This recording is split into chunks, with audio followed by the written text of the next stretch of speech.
vamos a pasar 3 personas y queremos destacar aquí la importancia de la palabra, de enseñar la palabra de Dios, la importancia de la mujer también aquí en la iglesia y la importancia de recordar la tarea que tenemos como iglesia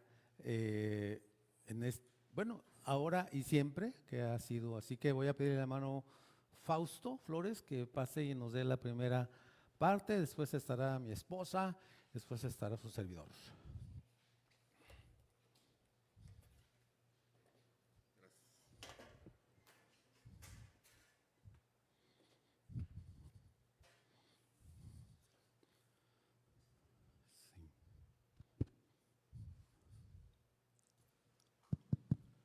Buenas tardes, hermanos, Dios los bendiga. Vamos a estudiar la palabra del Señor y antes de hacerlo vamos a orar. Padre Santo, en este momento queremos agradecerte por la oportunidad que nos das de poder analizar tu palabra, explicarla y poder obtener enseñanza de ello, Señor. Enseñanza que nos motive a crecer espiritualmente en nuestras vidas, nos rete a hacer algo distinto, algo nuevo, algo quizás que ya sepamos o quizás que no sepamos de esta forma, pero seguramente algo que va a ser bueno para nuestras vidas. En el nombre de Jesús te lo pedimos, Padre. Amén. La importancia de la enseñanza bíblica en la iglesia. La enseñanza, bueno, cuando decimos enseñanza bíblica, la expresión bíblica es un adjetivo, califica la enseñanza, califica a lo que queremos aprender. Es bíblica porque creemos que se basa en la palabra de Dios. Y en este momento yo quería, bueno, no sé dónde está el control. Quiero que basemos nuestro estudio en un versículo, en un pasaje bíblico que se encuentra en Mateo 7, 24 al 27. Mateo 7, 24 al 27 es el final, bueno, incluso hasta el 29, es el final de lo que conocemos como el Sermón del Monte. Permítame tantito, déjeme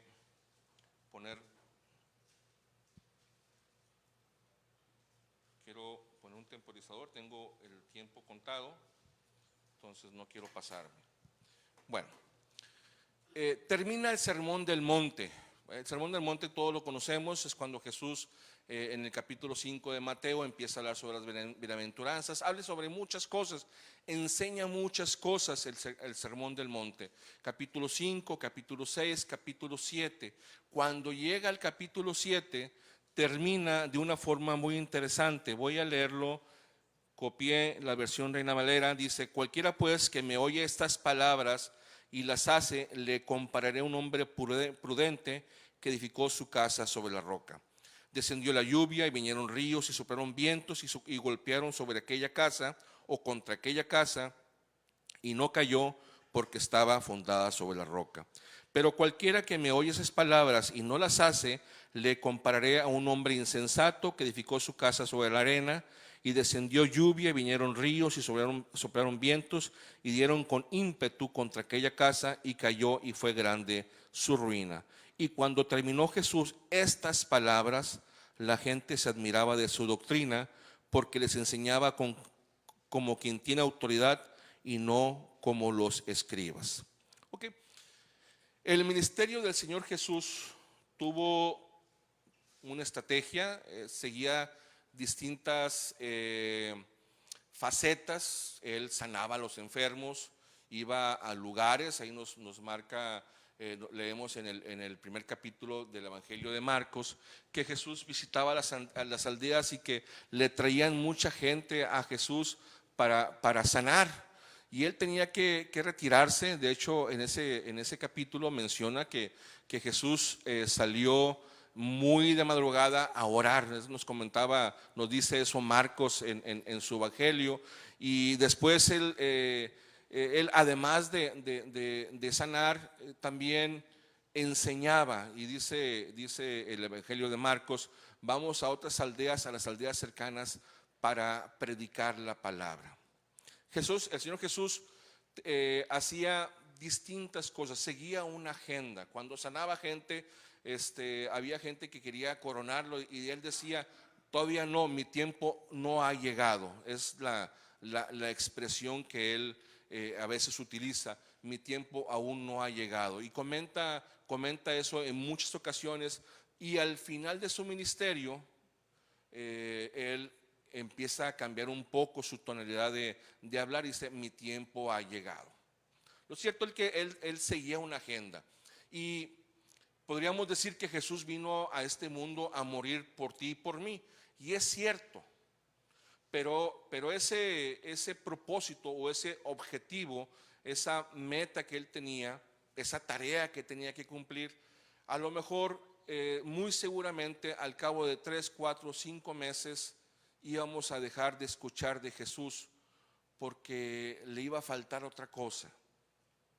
Él entonces, aquí algo muy interesante, la estrategia que él tenía era de enseñar a un grupo muy particular de personas. Sí, ciertamente había muchísima gente que le escuchaba, había multitudes, la Biblia nos enseña que había multitudes que le escuchaban.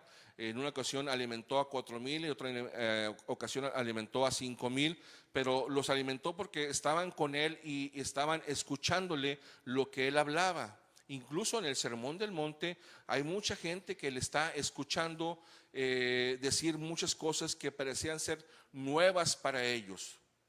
Era también, yo creo, algunas enseñanzas eran demasiado prácticas para la gente que estaba ahí escuchando.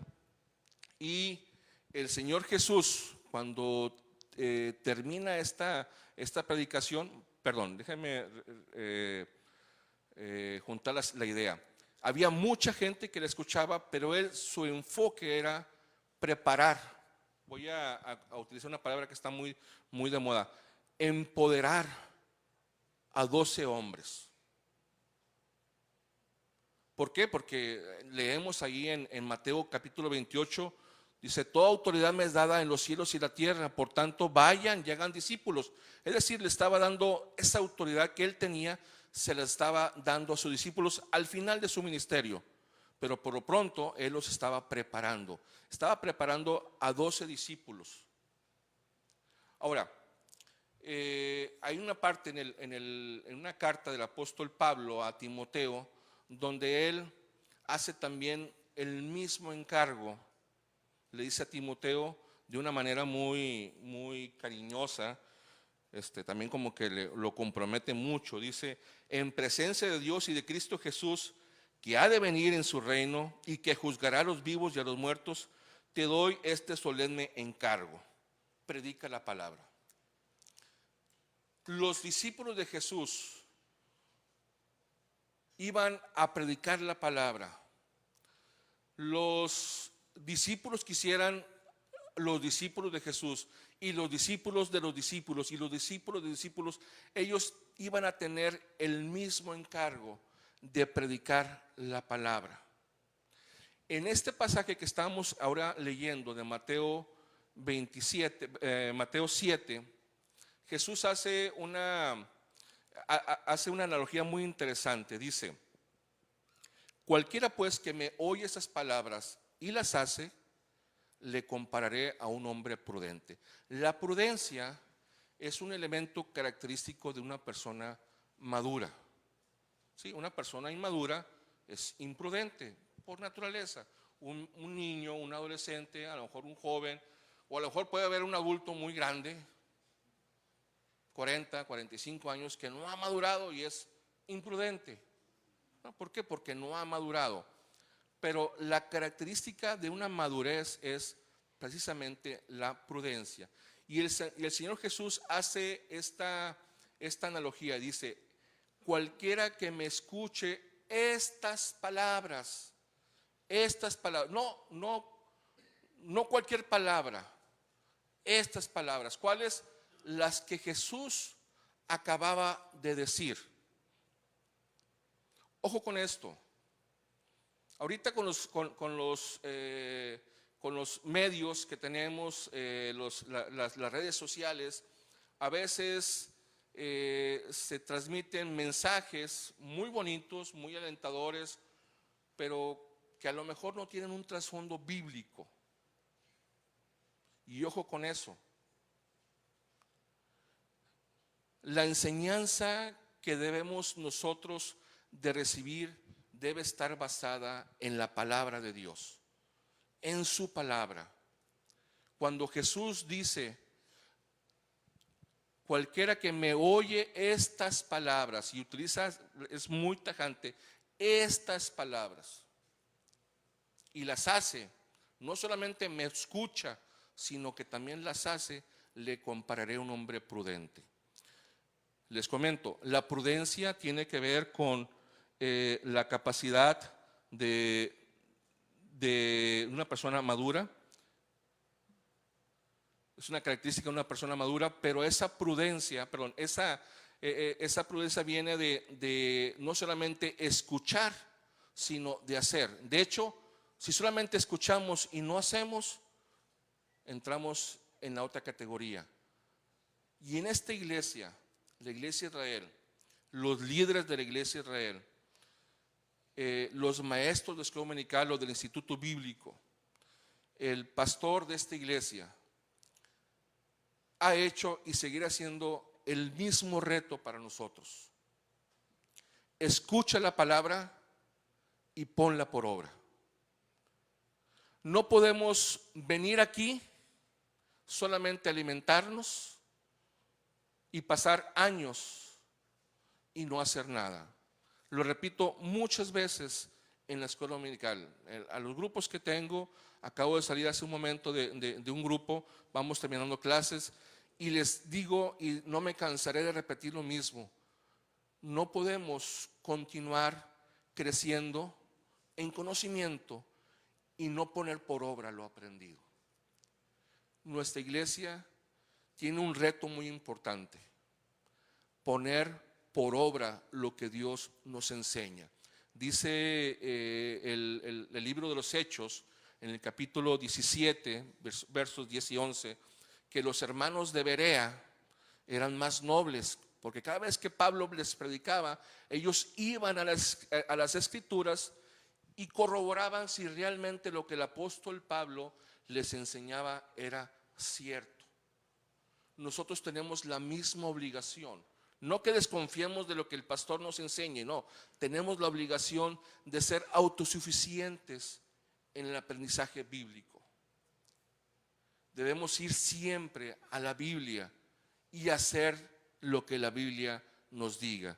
Dice el final de ese pasaje de Mateo: y cuando terminó Jesús estas palabras, la gente se admiraba de su doctrina, de su enseñanza. ¿Por qué? Porque era una enseñanza 100% bíblica, porque se basaba en las escrituras del Antiguo Testamento, pero también 100% práctica. Y ese es el reto de hoy, de ayer, hoy y siempre para nuestras vidas. Dios les bendiga, hermanos.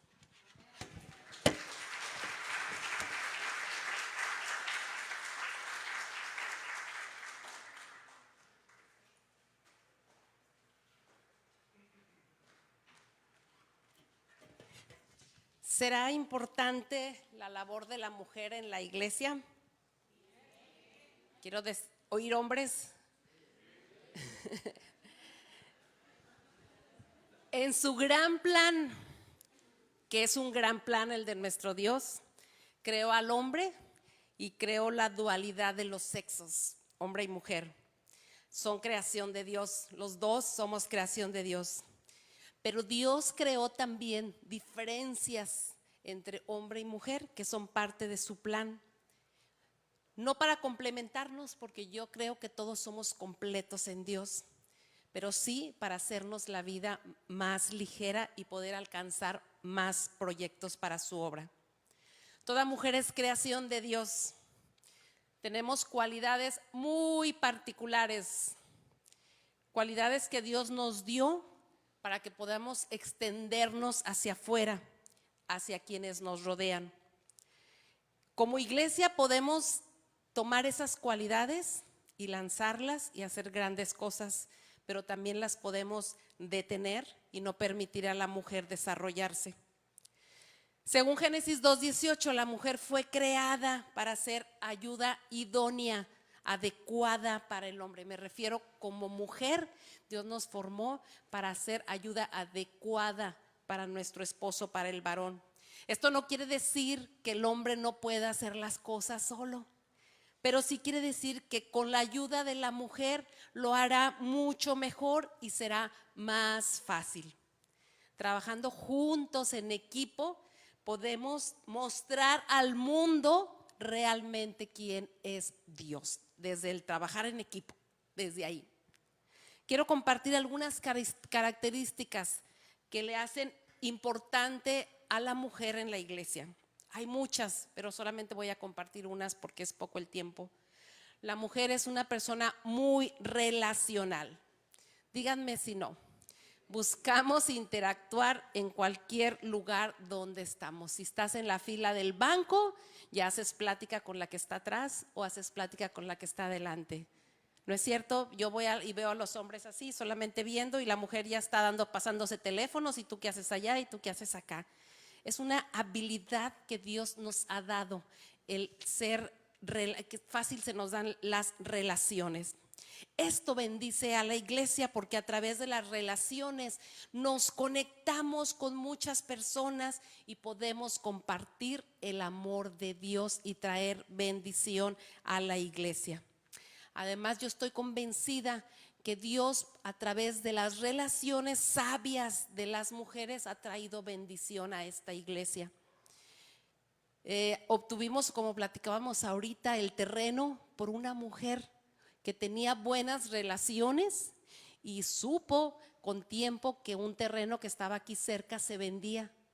Nadie sabía más que ella, y por eso este terreno no se nos fue como otros. Y ella vino y nos dijo: aquí está el teléfono, aquí está la persona, acaban de empezar a venderlo, si lo quieren, aquí está. Esta mujer se relacionó y esa relación bendijo a nuestra iglesia y contestó una oración de más de 20 años esperando un terreno. Otra característica de la mujer es que la mujer acompaña. Dice Génesis 2:18, no es bueno que el hombre esté solo. ¿Sabes? Dios nos formó con una característica muy singular, nos gusta acompañar. Y yo soy testigo de esto en esta iglesia porque hemos hecho muchas veces roles para estar con un enfermo, estar sentados ahí en la cama y se va una mujer y luego llega otra y estamos acompañando muchas veces a alguien que ni conocemos. ¿Sabes por qué? Porque Dios nos da esa capacidad, ese talento de querer estar ahí acompañado. Nos dio ese talento para acompañar primeramente a nuestro esposo. Yo recuerdo un consejo que mi madre me dio entre muchos cuando me casé. Me dijo: hijita, cuando tu esposo te diga vamos aquí, tú ya estás con el pie adelante y vas. Siempre que él te diga quiero que vayas, me acompañes, deja lo que tengas que dejar, pero tú acompáñalo siempre porque eres su compañera. ¿Sabes? Acompañar a nuestro esposo trae bendición. Pero también acompañamos, esta característica lo hacemos en la iglesia, acompañando a otras personas. La mujer es emocional, el hombre es muy lógico, la mujer somos emocionales y pareciera que esto choca. Pero yo te quiero decir que Dios nos hizo diferentes y es su plan perfecto y esto bendice. La mujer se mueve por estímulos de su medio ambiente. Esto nos hace por lo general más sensibles a la voz de Dios. Somos más sensibles a escuchar a Dios, como Jesús fue sensible cuando estuvo aquí en la tierra, ¿no es cierto? Se fue su amigo, lloró. ¿Cuántas veces mujeres no hemos estado en un funeral porque hay misericordia, nos ponemos en los zapatos de aquella persona? Jesús cuando estuvo aquí también se compadeció de los enfermos. Dice la Biblia que los veía y se compadecía y los sanaba. Dios puso eso en nosotras como mujeres también. Dios se compadeció de una madre también cuando había perdido un hijo, cuando él estuvo aquí. Las mujeres somos emocionales. Las emociones, ¿sabes? Las podemos usar para influenciar para algo bueno o para algo malo. Yo he sido testigo en esta iglesia de mujeres que han influenciado para bien a sus esposos. He visto mujeres que llegan primero ellas a conocer a Dios. Con su ejemplo y con su influencia sabia en casa está aquí su esposo. Las mujeres podemos hacer esto con nuestros esposos, influenciarlos. Pero también sé de mujeres que han tenido a través de sus emociones, han alejado a sus esposos y no han hecho sabias, sido sabias. La mujer de Job, ¿te recuerdas? Una mujer que su esposo estaba luchando por agradar a Dios, luchando por ser como Dios quería. Y esta mujer se cansa y le dice: aún mantienes tu integridad, ya muérete, y maldice a Dios. A veces nos asombramos de estas palabras de esta mujer, pero creo que en muchas ocasiones a veces somos así porque ponemos tropiezos a nuestros esposos. Otra vez vas al templo, otra vez reunión de varones, todos los viernes oración, y ponemos trabas a nuestros esposos también. La mujer da vida.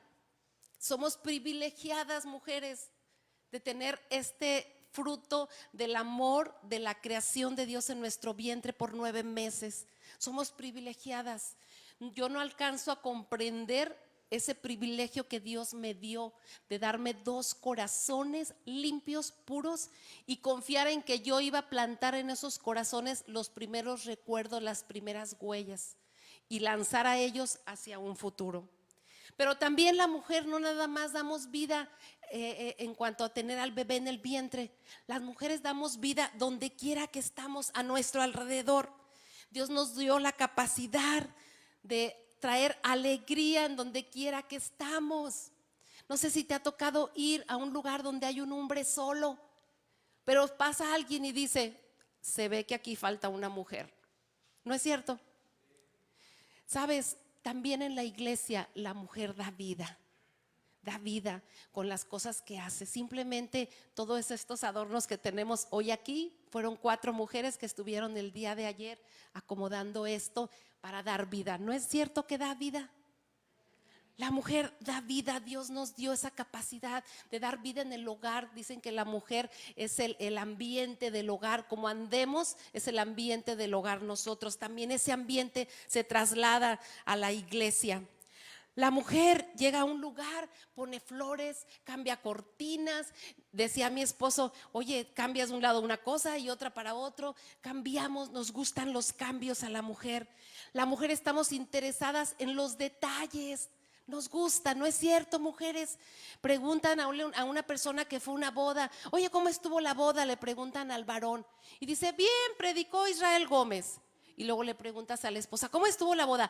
Uy, el vestido llevaba unas perlitas aquí, llevaba una peineta acá, y ¿sabes qué pasó esto? Saben, las mujeres, Dios nos dio ese talento de detalles que podemos usar para ayudar en la obra aquí, para su iglesia. La mujer aquí, ¿sabe qué hacemos? Muchas me dicen: vamos a poner el perfumito para que se escuche, vea rico. Veo las maestras de nuestros niños, ponen muy bonito su salón, detalles. Eso bendice la iglesia y cambia la iglesia también. La mujer, creo que es de las cosas más trascendentales, educa y forma. La mujer forma a sus hijos con las bases para su futuro. La maternidad es un don trascendental. Me da tristeza ver que en la actualidad se elogia tanto a una mujer contadora profesionista. Se elogia tanto a una licenciada que es profesionista y que está logrando muchas cosas. Pero no elogiamos a la madre que está formando hijos que aman a Dios en casa. No lo elogiamos, se olvida, y es una labor que trasciende a la eternidad. Todo lo demás se queda, eso es lo único que va a trascender. El rol de la mujer es fundamental para construir una generación poderosa, fundada en Dios. Mujeres en casa estamos formando la generación que viene con lo que hacemos todos los días. Dime si no es trascendental. La iglesia futura la tenemos en nuestra casa y en nuestros hijos y estamos formándolos. Y aquí en la iglesia los tenemos en las clases, los niños a quienes damos clases, los que abrazamos en cuna. Esos niños están siendo amados. Yo les digo a las que estamos en cuna, abraza a un niño, tú no sabes qué necesita en casa, y un abrazo trae bendición a un niño. La mujer, la calidad del trabajo de la mujer en casa moldeará la sociedad de hoy y del mañana. Proverbios 31:26 dice: la mujer virtuosa instruye y lo hace con amor. Mujeres, nuestro instruir a nuestros hijos es con amor, y es algo que hacemos que trascenderá la eternidad. La mujer puede ser líder también, sí. Yo sí creo que Dios nos capacitó con algunos temperamentos para liderar. Dios diseñó al varón para ser un líder por posesión. ¿Qué quiere decir esto? Él es la cabeza, eso es indudable. Y qué bueno, gracias a Dios que es la cabeza. ¿Sabes por qué? Porque el varón tiene más visión, tiene espíritu de conquista, espíritu de metas que a veces las mujeres no tenemos. Por eso es un líder por posesión. Pero las mujeres somos líderes de influencia. Donde quiera que estemos, influenciamos para bien o para mal. Y sabes, nuestros liderazgos no compiten, nuestros liderazgos se refuerzan. Yo hago esa influencia hacia la visión de mi esposo, o en la iglesia hago esa influencia hacia la visión de mi liderazgo, pero influyo y soy líder también. Reconozco que hay muchas mujeres valiosas que no han tenido la oportunidad de casarse, pero quiero reconocer también en este momento su gran aporte a la iglesia de Jesús y a la iglesia Israel. Reconozco que aquí hay mujeres que viven solas, que han sido pasadas a través de un divorcio, de una separación, pero que Dios las ha restaurado y hoy actualmente están aquí, algunas liderando nuestra iglesia. Eso me habla del llamado de Dios a la mujer de manera personal. Yo creo en el llamado de Dios porque Dios me llamó a mí a la edad de 9 años, puso en mi corazón el deseo de que mi vida y mis talentos iban a ser para Él. Y le pedí a Dios un varón que me liderara para lograr lo que yo quería, ese llamado que Él puso en mi corazón para servirle. Antes de que yo me casara, yo tenía un trabajo en el gobierno y sabes, la pasé muy bien en eso, pero mi corazón nunca se llenó. Yo siempre le decía a Dios, yo trabajaba en Dalton, hacían pantalones, ¿se acuerdan de aquel tiempo? Trabajé para el gobierno también, en eventos para el presidente en Jalisco, pero llegaba a mi casa y yo no me sentía que había hecho algo productivo. Y yo le decía a Dios, yo no quiero mis talentos, Dios, para este presidente o para esto o para lo otro, quiero mis talentos para cosas eternas. Y Dios me llamó a servirle y por eso es que yo lo hago, y me dio un varón para que estuviera liderándome y juntos hacerlo. Por eso creo en el llamado de la mujer. Por último, puedo confirmar, ninguna iglesia puede alcanzar su potencial completo sin la ayuda de las mujeres. ¿Puedes creer esto? Las mujeres somos parte importante de la iglesia de Jesús y Él nos lo demostró cuando estuvo aquí, incluyendo a la mujer en muchas cosas que Él hacía. Dios bendiga la vida de las mujeres de nuestra iglesia. Gracias.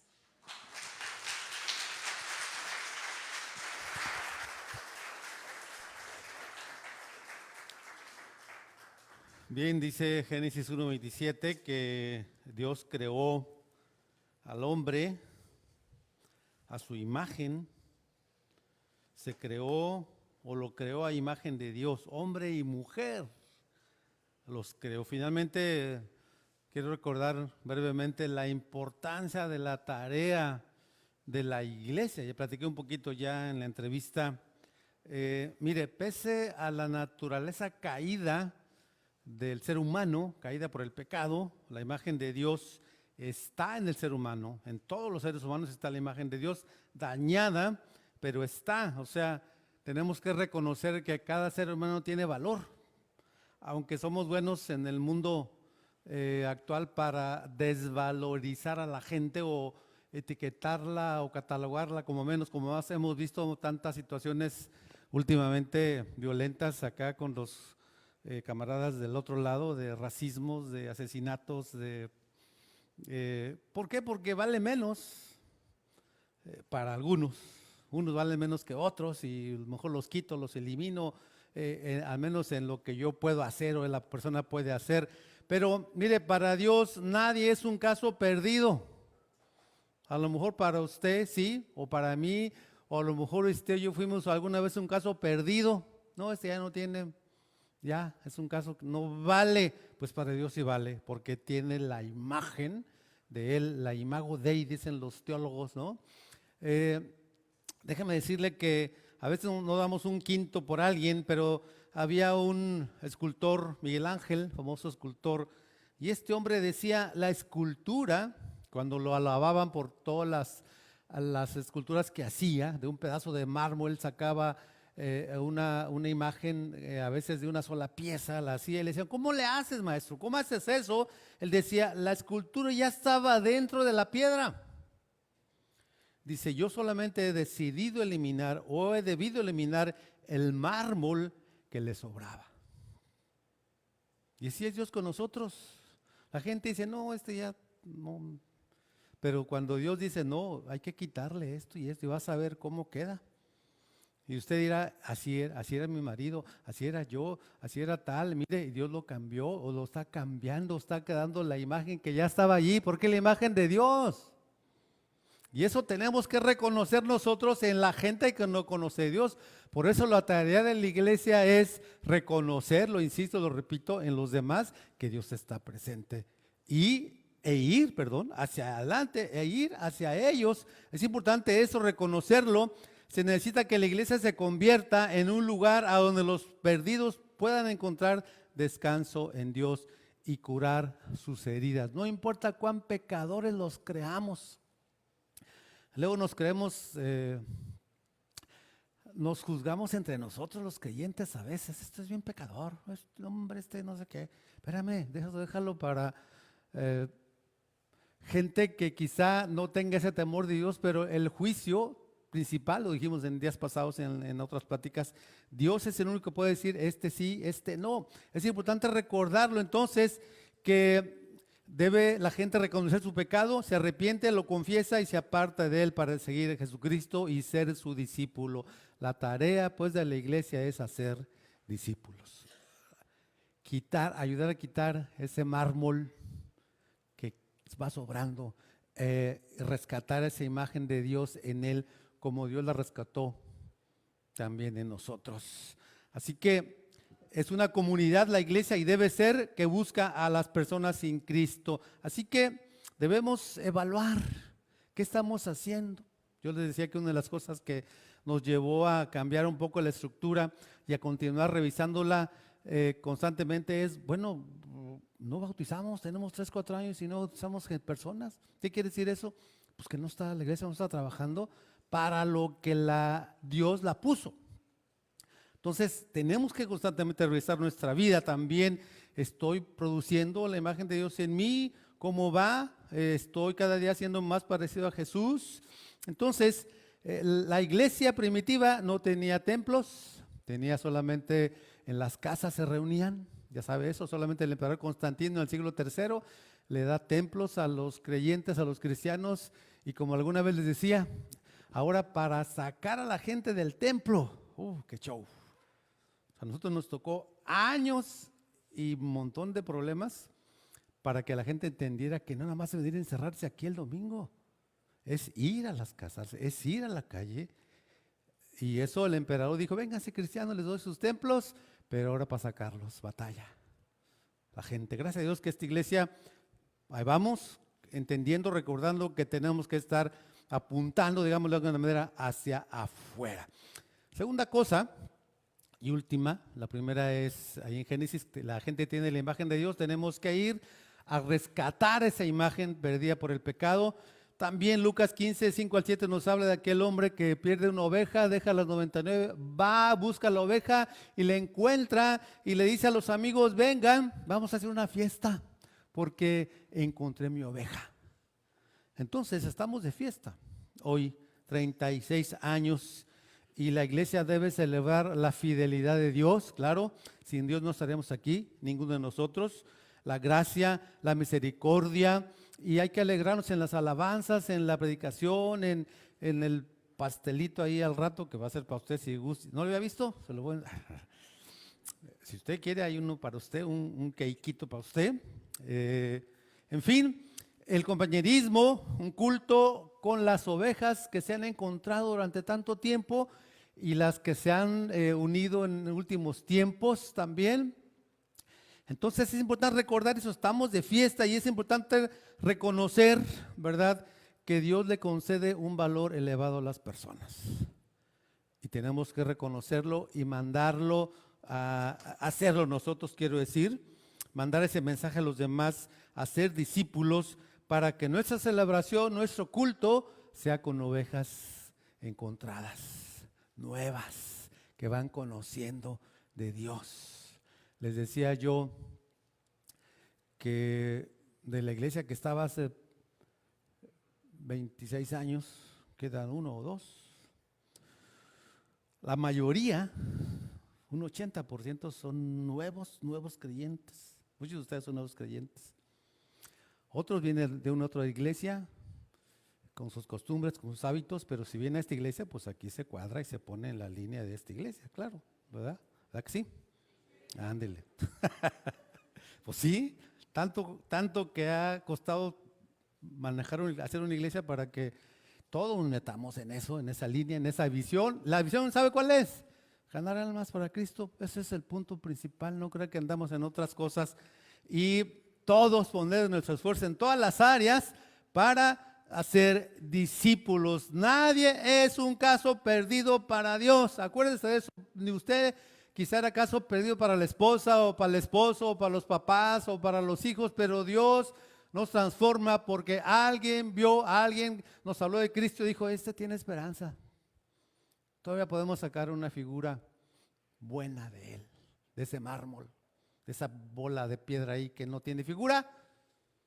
Dios puede hacer que nosotros compartamos esas herramientas espirituales para que la gente se transforme en algo que Dios lo ha hecho. Así que hay que seguir adelante abriendo células en las colonias, ir a la gente y entonces tendremos más celebraciones, con más razones para celebrar. Así que cumplir la tarea de la iglesia es hacer discípulos, reconociendo en cada persona que ahí está la imagen de Dios aún, dañada por el pecado, pero ahí está. Nunca va a desaparecer. Por eso la gente, por eso los que viven ahí en las tribus alejadas, han vivido los años en las regiones alejadas, tienen la imagen de Dios. Por eso buscan de Dios a su manera. En sus ritos, en sus sacrificios, buscan de Dios porque hay algo en ellos, la imagen de Dios, que dice, tengo que buscar dónde satisfacer. Por eso venimos al culto también. Porque hay algo en ti, adentro, que es la imagen de Dios, que dice, hay que buscar cómo satisfago esta necesidad de Dios. ¿Okay? Entonces, reconocer el pecado, arrepentirnos, confesarlo y apartarnos de ese pecado para seguirle. Así que queremos en esta mañana, o quisimos en esta mañana recordar la importancia de la enseñanza bíblica en la iglesia. Creemos que somos una iglesia bíblica, apegada lo más posible a la Biblia, es la idea de eso. La importancia de la mujer en la iglesia, ahora con tantas situaciones que surgen de esto, recordar que somos iguales ante Dios, con responsabilidades distintas, pero igual de valiosos ante Dios, y la importancia de la tarea de la iglesia. No olvidar revisar de vez en cuando nuestro bauticerio, que tiene cubetas, sillas, no, agua debe de tener. ¿Para qué? Para bautizar a los nuevos creyentes. ¿Ok? Vamos a orar. Padre, gracias por este día. Gracias por la vida que nos has prestado a todos los que estamos aquí para estar este día. Nos has prestado también años para estar desde hace algún tiempo. Gracias por la visión del pastor Jorge Clark hace en el año 1980. Así que te doy gracias por su vida.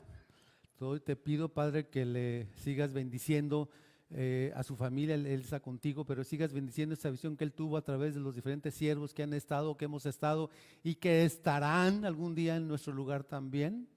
Así que nos ponemos en tus manos simplemente para agradecerte por las bendiciones que has derramado, porque a alguien mandaste para que volviera a sacar esa imagen perdida por el pecado en nuestra vida. Estábamos deformados, estábamos completamente irreconocibles, pero gracias porque tu amor, Señor, nos hizo parecidos a ti y queremos cada vez parecernos más a ti, que podamos seguir saliendo allá a la calle, a través de las células, a través de las personas, podamos seguir ayudando a las personas a descubrir qué es lo que tú quieres de ellas. Obviamente arrepentirse del pecado, pero como iglesia seguir, Señor, proclamando tu palabra.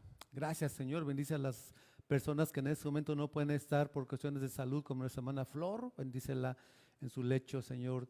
También por Lucero, que estuvo hace rato con nosotros, aún dentro de su enfermedad. Todos aquellos que tengan una situación en este momento de salud, de problemas, por favor, obra y que en este día podamos recordar tu misericordia, tu voluntad, tu fidelidad, tu amor, Padre, con todos.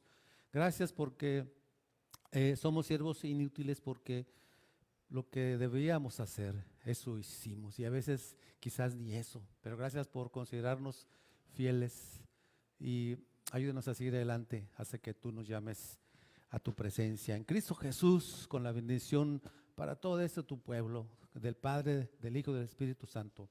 Amén y amén.